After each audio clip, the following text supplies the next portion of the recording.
गुंड पाटील भाग 2। एका पाटील कुटुंबासाठी भाजप दोन्ही मित्र पक्षांना दुखावेल का?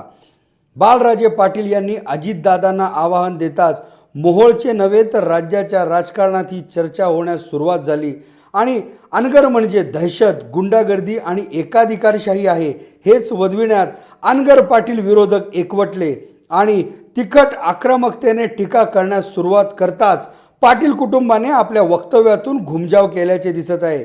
उमेश पाटील, रमेश बारसकर यांच्यासह सर्वच राजन पाटील विरोधक गेल्या काही काळापासून अक्षरशः विरोधाच्या फैरी झाडत असताना त्यात आता एकनाथ भाईंनी पंडित देशमुख हत्याकांडची फाईल पुन्हा ओपन करण्याचे वक्तव्य केल्याने ज्या अजितदादांच्या सहकार्याने या पाटील कुटुंबाला भरभरून वैभव प्राप्त झाले, आता त्यांनाच थेट शिंगावर घेतल्याचे परिणाम असल्याचे राजकीय कट्ट्यातून बोलले जात आहे।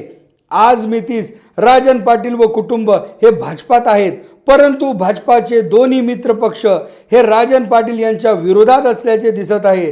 त्यात एका पाटील कुटुंबासाठी दोन्ही मित्र पक्षाला दुखावण्याचे धाडस भाजप करेल का?